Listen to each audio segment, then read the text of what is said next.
UTL solar लावणार आणि सबसिडीही मिळवून देणार।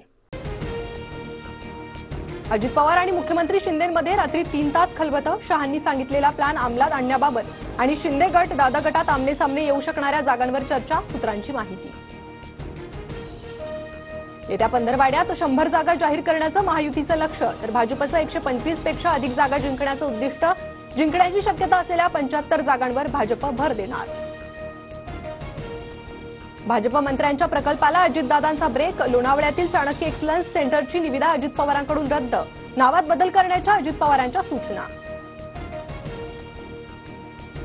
नागपूरमधील लाहोरी बारच्या मालकाची संजय राऊतांविरोधात तक्रार। नागपूर अपघात प्रकरणात राऊतांकडून संकेत बावनकुळेसह तिघांवर लाहोरी बारमध्ये बीफ कटलेट खाल्ल्याचा आरोप। नागपुरातील अपघातग्रस्त गाडीमधील बिलामध्ये बीफचा उल्लेख। जिथे मतं बदलली जातात तिथे काहीही होऊ शकतं, बिलामध्येही बदल केला जाऊ शकतो, संजय राऊतांचा आरोप। राजेंद्र राऊतांचा आजपासून ठिय्या, तर 16 तारखेपासून बेमुदत उपोषण।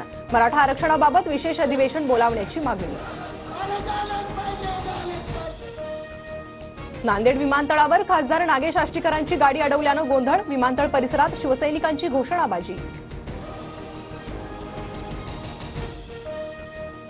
भाग्यश्री आत्राम आज शरद पवार गटात प्रवेश करणार। अहेरीमधून भाग्यश्री आत्रामांना तिकीट मिळणार।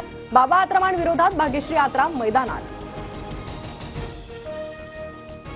पंतप्रधान मोदींच्या हस्ते सरन्यायाधीश DY चंद्रचूड यांच्या घरच्या गणरायाची आरती। चंद्रचूड 8 नोव्हेंबरला निवृत्त होणार।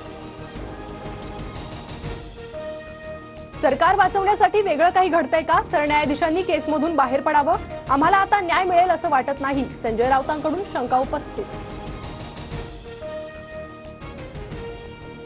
शिवसेना आणि राष्ट्रवादी आमदार अपात्रता प्रकरणावर आज सुनावणी। सुनावणीकडे संपूर्ण राज्याचं लक्ष। 70 वर्षांवरील प्रत्येक नागरिकाला आयुष्यमान भारत योजनेचा लाभ घेता येणार। केंद्राचा मोठा निर्णय। 5 लाखांपर्यंत मोफत उपचारासह उत्पन्नाची मर्यादा नसणार। राज्यात पुढील 5 दिवस पावसाची उघडीप। किनारपट्टीसह विदर्भातही जोर कमी राहणार, हवामान खात्याचा अंदाज।